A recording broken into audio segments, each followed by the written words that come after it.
Amanda Chapman. She is the wife of Ashton, the judge I mentioned earlier from Idaho, who I stayed with. That's so awesome. she had just won a PTQ, and then they came home and celebrated, and then we rolled into town, and I blew them out in Modern Masters. Actually, there were 2 pods in the draft. Ashton won the other one, so judges were representing there.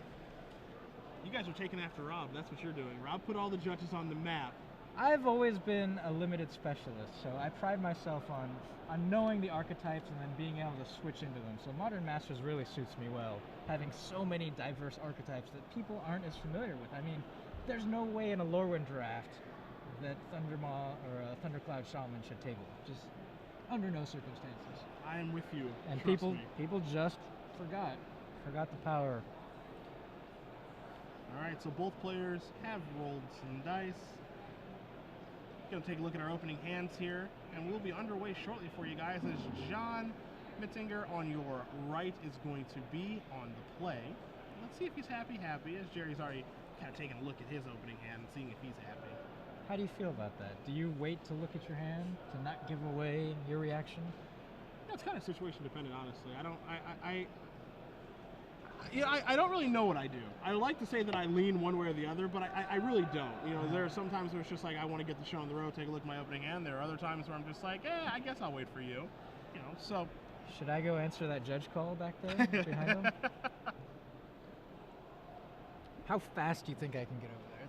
It's pretty far. Yeah, we're on the other side of the room. I know you're pretty quick. I saw you. You went for a run earlier this morning, so yeah. you're good to go.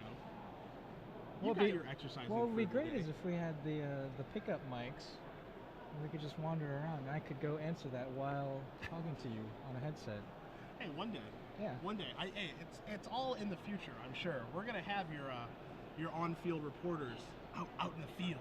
Sheldon Menery, as it were. Yeah. Talking to Gerry Thompson in his feature match. Gerry, what happened? Gerry, I got crushed. Okay, Gerry, why'd you mulligan? Yeah. Yeah. All right, back to you guys in the booth. One day. And there we see Caitlin Lindbergh. She is not the content editor? She's the copy editor. Copy editor. Yes. Works with you on Star City Games. She's my tag team partner. Oh, John starting off with a breeding pool into what? Avison's Pilgrim? Yeah. Sure. F&M promo version. Gerry's going to just play Gauntlet Shrine. He drew Blasphemous Act for the turn. That's actually a pretty important card in this matchup because he has no other way to actually clear things off the board. Tragic Slip in this matchup is pretty mediocre. Same can be said about Orzhov Charm. So to be able to have a Blasphemous Act now, you know, depending on how the draw goes and what Gerry has and what John has, you know, that's actually pretty important. Geist. Turn 2 Geist is big trouble.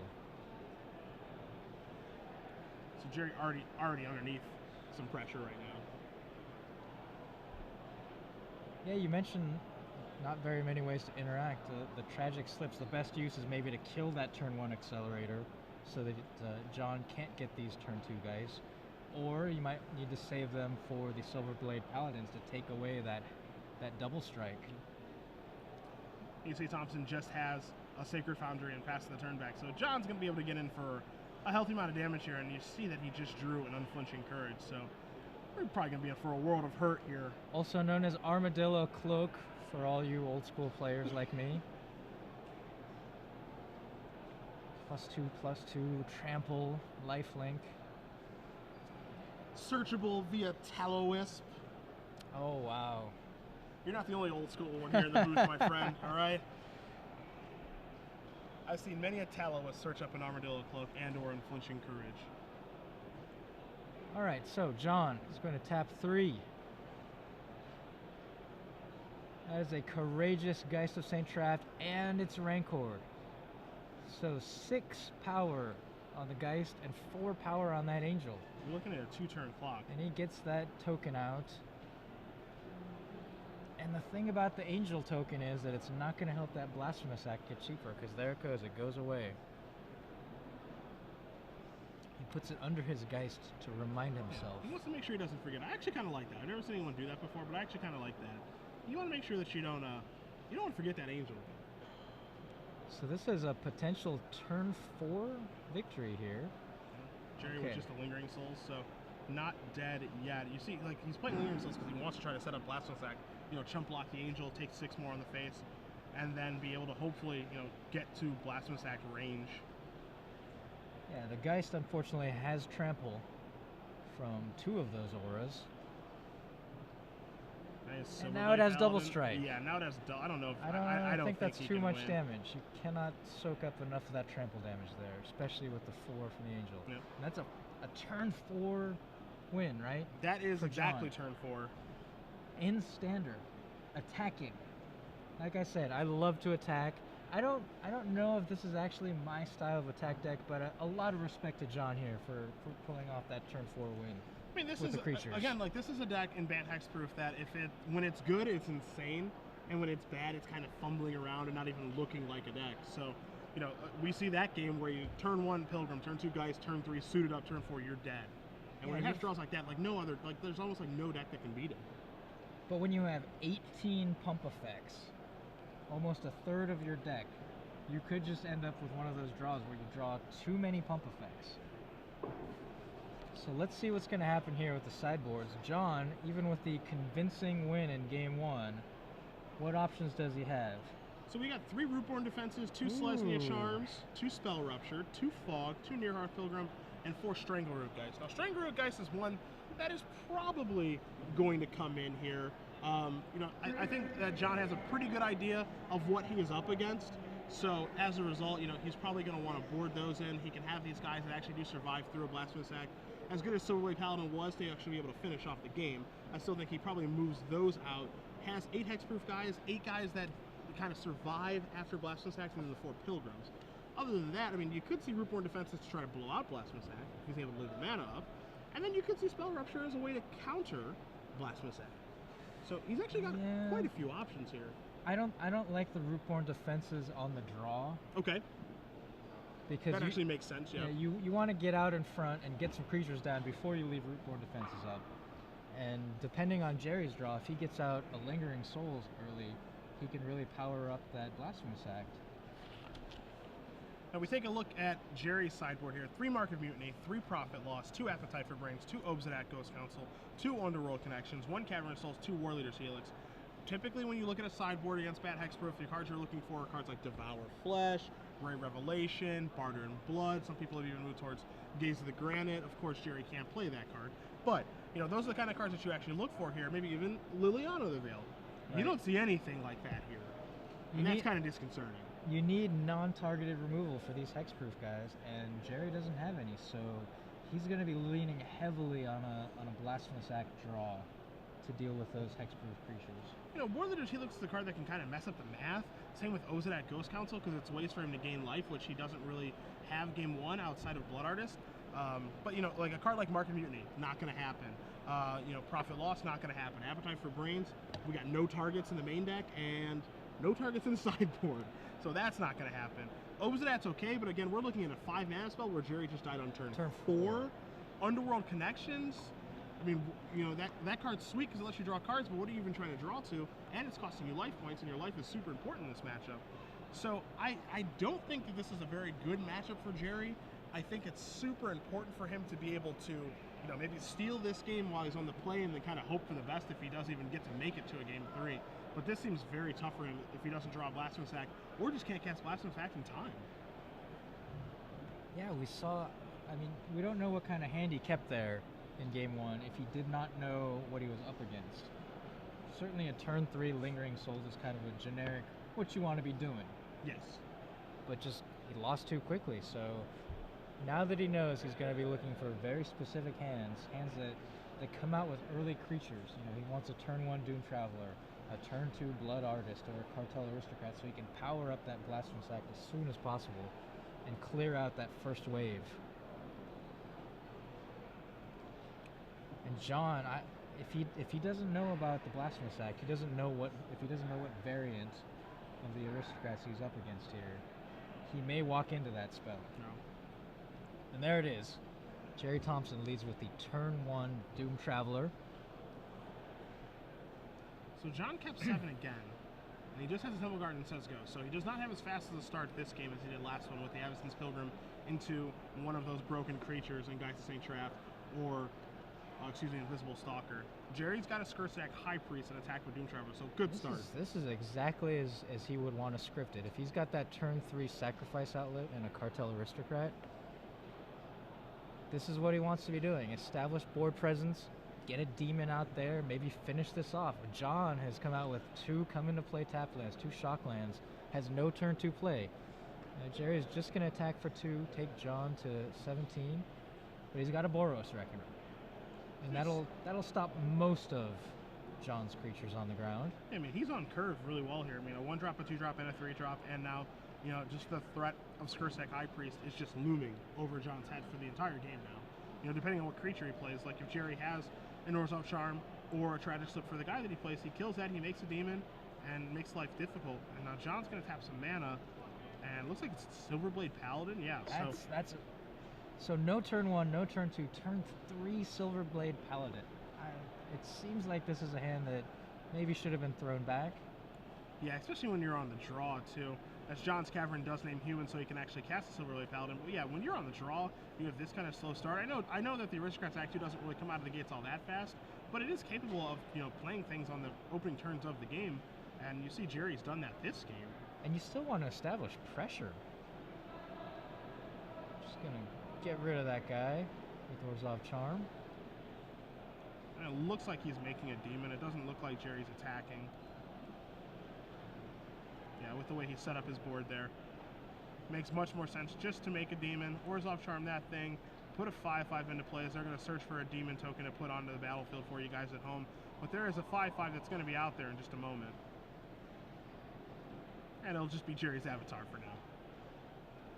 Gerry needs to win another invitational so he can make a 5/5. 5/5 Yeah. demon token. That's We should talk about this after the game, about what token you would make if you were an invitational. We had this conversation in Roanoke. Okay. Yeah. I've got a good one for you. All right, all right. Okay, so John in a bit of trouble here.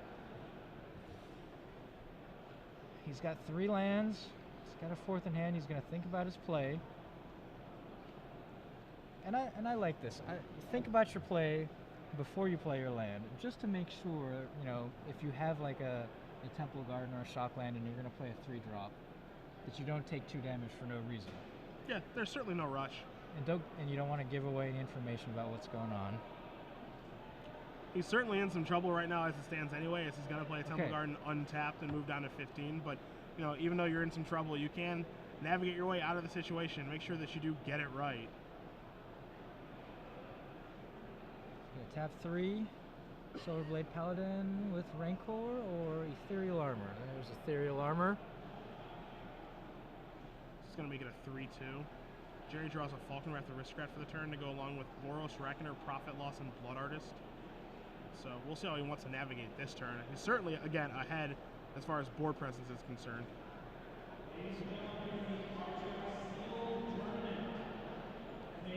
So, Gerry Thompson, he's got that 5/5 demon with flying. Is he just going to take it to the air here, take a chunk out, leave his guys on defense? He can send in with, he can send in with Reckoner to push 3 through because John can't block it. Well, the Ethereal Armor gives first strike. I mean, Gerry can just give his Reckoner first strike and win that way. And additionally, then there will be the Boros Reckoner trigger too that Gerry can just put upstairs to John's head. So you know, he's dealing damage and then killing the Paladin too. So I can't imagine that John ever blocks that. Also, like, a guy would die, so then he's threatening a High Priest activation too. But Gerry's just going to play defensively, play another Reckoner, and say go. You know, you saw him take his time on that turn just because there are like a lot of different lines of play that he can make that turn.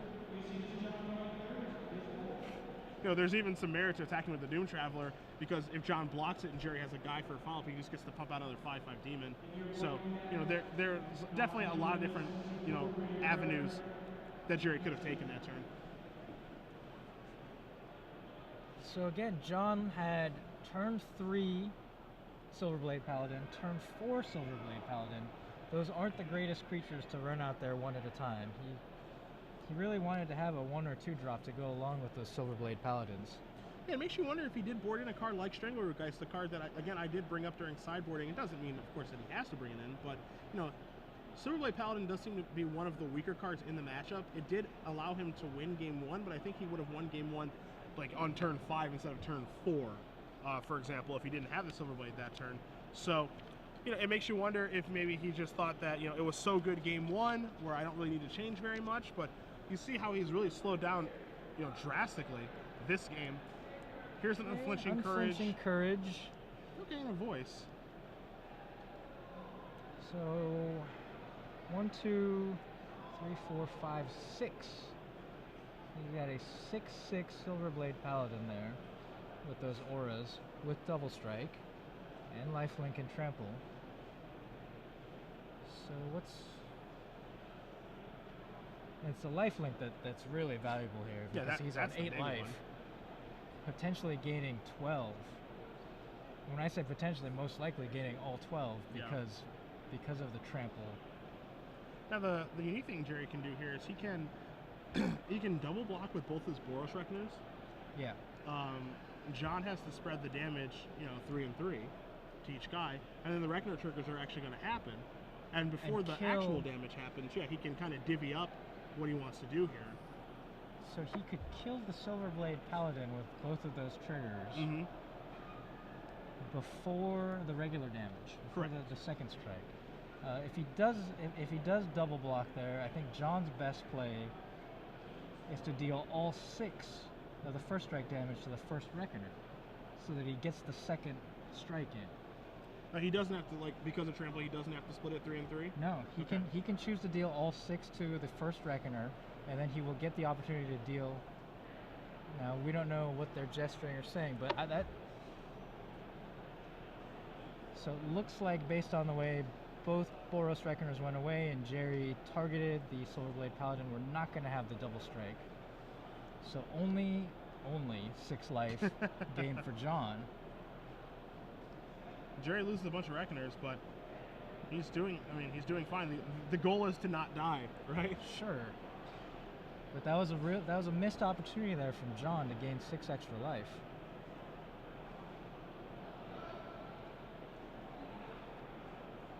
So Gerry drew his 4th land. He drew Dragon Skull Summon, and he could slam down Falcon Aristocrat and get in the air, but he's not going to do that. He's going to just attack for 5. We'll see, maybe okay, so he's going to play it post-combat. All right. And he's gonna hold back and make another demon here. This looks like this thing is on blocking duty.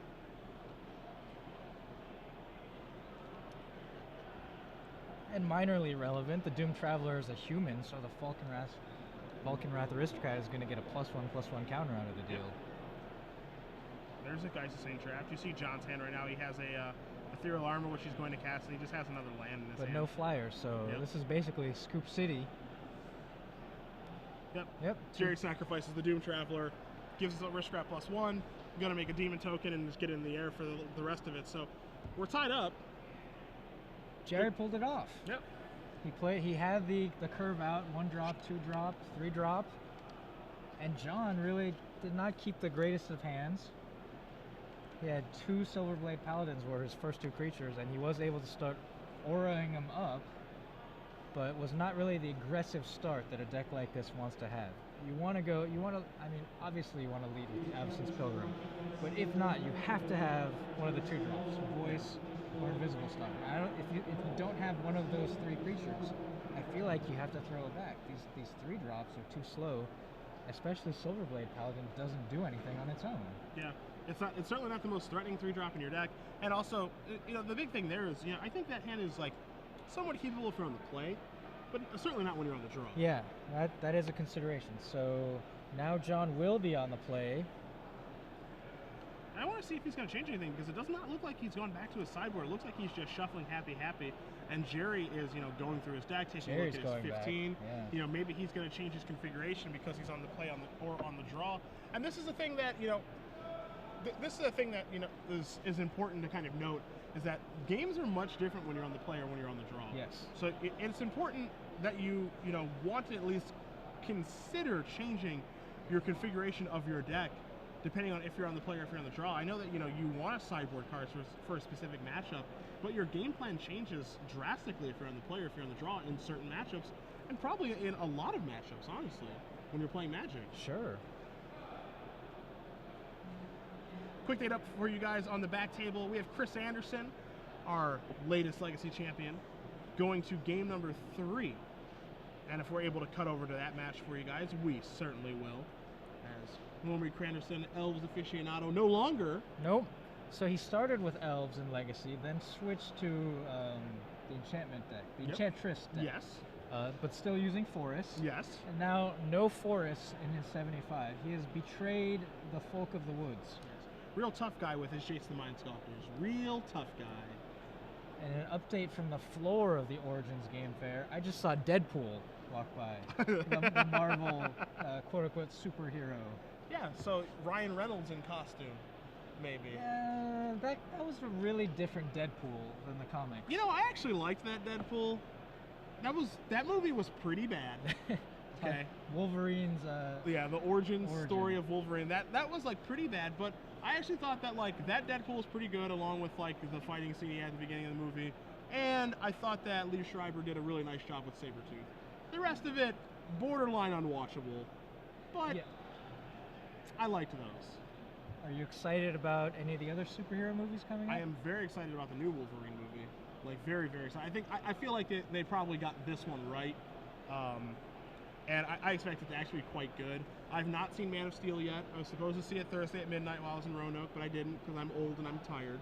I cannot do those midnight shows anymore. I don't know if I have it in me anymore. Our director's saying that it's awesome. I'm willing to believe that it's awesome. No spoilers, Shoebox. No spoilers. If I see a spoiler on that teleprompter, I'm going to come over there and we're going to have a talk. It's going to be stern. And no spoilers on Twitter either. I don't know. What is there to spoil? Like, the trailer already showed General Zod. And I feel like that was something maybe you wanted to hold back. If I can show Michael Shannon, I will. I'm a big fan of Michael Shannon. You see Jerry's going to take a mulligan down to 6 here. I'm really looking forward to it. Like the cast is good, the director's good, obviously. You know, this is part 1 of what's likely to be a 3-part series for a Superman movie. I can't imagine it's bad. I think a lot of people, because they're comic book fans, are going to be like hypercritical of the movie because they want it to be really good. But I can't imagine that it's going to be a bad movie. And Superman is one of those characters that is hard to pull off because he's Superman. It's like, what do you do with this guy that's invincible? How do you make drama? And you can't just have kryptonite every time and be like, oh, he's weak now. Yeah, it should be. I expect it to be good. I'm a big, as I said, I'm a big Michael Shannon fan. So I heard that he puts on a nice performance, and he always does put on a nice acting performance. So I am going to see it probably this week. And me too. I think it's going to be awesome. As soon as I get home. So, from the back tables, we have Caleb Durward. He's 2-0 so far. He was 2-0 coming in round 3, and Brad Nelson, he lost round 1. So Brad Nelson was 1-1 coming into this round. So there's some updates for you guys. As we see, Thompson has a Doom Traveler, Mytinger has an Absence Pilgrim. So they both have their 1-drops, and they're both off to a good start. Let's see if John is off to a great start, like he was in game 1. Which 3-drop will it be? If it's Invisible Stalker? Yeah, okay. Hallowed Fountain untapped, take 2. Certainly now it's a... No? 2-drop plus Aura, perhaps. Oh. That's what it looks like. It's gotta be 2-drop plus Aura, I think. Like, why would he... Would he just leave the green up and take 1? Okay, so he's got another Absence Pilgrim. His hand doesn't look great, though, Ricky. You see his hand. He's got a Rootborn Defenses. He has an Unflinching Courage. It looks like he has another land. So and you see now he's giving pause to if he actually wants to play that other creature. Because if he plays it, he's kind of helping Gerry along towards Blasphemous Act. But he did need to play the Hallowed Fountain there untapped to get the blue mana for Invisible Stalker. Yes, so that had to happen. So not necessarily a mistake, but it seems like he didn't think through his full range of options there. He second-guessed himself on the next Avacyn's Pilgrim. And Gerry loads up with Cartel Aristocrat, and here we go. A Courageous Invisible Stalker. It's going to deal 3 to Gerry. John's going to gain 3 life, and the game plan is now active. Now from this point forward, you said Rootborn Defenses is in hand. He can just hold that up and defend this Invisible Stalker. It's gaining him the life. What is Gerry going to do? So now here's a Lingering Souls after Gerry attacks with the Cartel Aristocrat and the Doom Traveler. So 1, 2, 3, 4, 5, 6. 8 minus 6 is 2. So Blasphemous Act actually costs 3 right now. But John has Rootborn Defenses in his hand, and so this Blasphemous Act that Gerry is trying to set up could actually end up losing him the game instead of winning it. Now, is John going to leave it up? He still hasn't seen the Blasphemous Act. Yeah, I Certainly think it's safe to you assume. can guess. Yeah. You can guess that it's there, but there's a big difference when you're in game between thinking about something that you have seen in the match and thinking about the metagame as a whole and what your opponent could be playing, which you haven't seen. Human memory is a very fickle thing, and when you're in the heat of the moment, sometimes you don't remember things. Is he actually going to put the Absence Pilgrim? Okay, so now he is going to cast the Absence Pilgrim. So this is interesting, because to me, this is John trying to induce a Blasphemous Act now. That's what this feels like, as Gerry draws a Cartel Aristocrat for the turn. It seems like he wants Gerry to cast Blasphemous Act so he can trap him with the Rootborn defenses. Yeah. Gerry's going to think about it. He has to think about whether he's going to cast the act for one thing, and then what is he going to do with his creatures as well. So he's going to cast a Cartel Aristocrat. He could protect both his aristocrats from red. Yep, that's what he's going to do. He's going to hold priority. Blasphemous Act cost 1 right now, because there are 8 other creatures in play. He's going to hold priority to the spell. Gives his 2 Cartel Aristocrats pro-red. Doom Traveler's going to die. There's your Spirit Token that does come back. But Gerry doesn't get any points of damage through. And so you see John saying, where'd that Spirit come from? Gerry says it's from the Doom Traveler. It dying. So here's the other thing, too. Is maybe Gerry had him red for Rootborn defenses, okay? Because now he has a backup Blasphemous Act, and there are 6 creatures in play. He can still go for it. Yeah, so he can still cast another one. And John draws, I don't think it's another Rootborn defenses. Do you think he brought in the Spell Ruptures? I think he would, but his hand right now is Sun Petal Grove and Hinterland Harbor, so he certainly doesn't have one.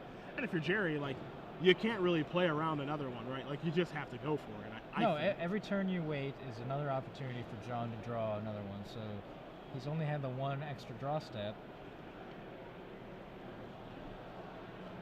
But again, now, so there's only 6 creatures. He can protect, one of his Cartel Aristocrats after casting the Blasphemous Act. He goes into the tank here. That is the definition of the tank right there. Head on hand.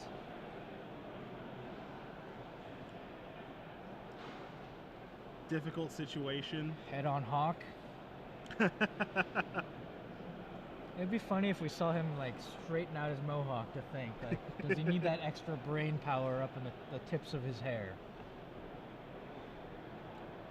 You have to be, like, if you're Gerry, you have to be pretty scared right now too, because like I feel like, you know, what he's basically thinking is like, I probably have to cast this Blasphemous Act, but I really don't want to, because I'd like to get like another thing with it if I could. So maybe I play Falcon Wrath Aristocrat, but if he draws like some sort of something to like make his guy bigger, I'm in trouble. But how big can he make his guy? Because I'm at 7. And so there probably isn't a card in his deck that he can draw to lethal me the next turn. So now he has the 4th land. He could attack. Oh, okay. We're going that way. So he's gonna go with Falcon Wrath Aristocrat and almost dare. He's gonna come across for 5 in the air, put John down to 16. He's gonna dare John to draw either Rootborn defenses or, you know, Spell Rupture. And John draws Silverblade Paladin, which is real close to lethal, but not enough. That is 1 damage short if he double strikes the Invisible Stalker. And the 2 Pilgrims aren't going to help because they can be blocked by the Cartel Aristocrats. So very, very close here. So Gerry basically identified that he could not die this turn. Yeah. And given how long Gerry went into the tank, would you have committed the Silverblade Paladin here to the board? That's a good question. Into 1. Yeah, because putting him into 1, now Gerry, if he has Blast Deck, he has to cast it.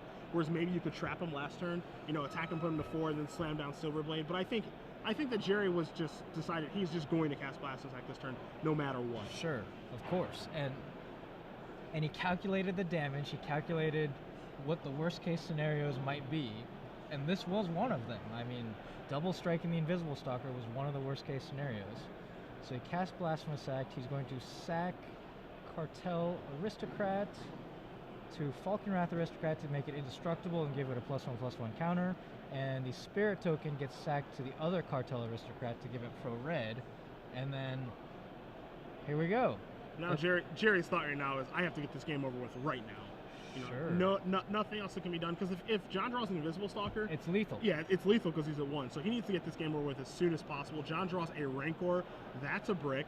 He has to pass a turn back, and now Jerry gets to get in for 5, 6, 7, 8, 9. So I don't know if John has a draw now to get him out of this. And that Silverblade Paladin, if he had held that back, he could Rancor it up and at least threaten this turn. But instead, Jerry has free reign, and he takes the match. So Gerry Thompson is going to win the match 2-1 over John Mytinger. He's going to move on to 3-0, and the Aristocrats Act number 2 2 is of moving 3. along. Yes. I would love it if the Aristocrats made it to 5 acts, like a classic Shakespearean play, right? Is it 4 acts? It's been a while. I believe it's 5. I would defer to you, my friend. I slept through English class. Don't do that. Maybe For it was those of 4. you at home. I'm not quite sure how many acts are in a Shakespearean play. Maybe somebody on Twitter knows. They can tweet at us and let us know. Maybe they do. I apologize, Mrs. Mahaney, if you're watching at home. That was my senior English teacher when I was in high guess school. I should apologize to Mrs. Ballard. Oh, I actually had her all 3 years of high school English.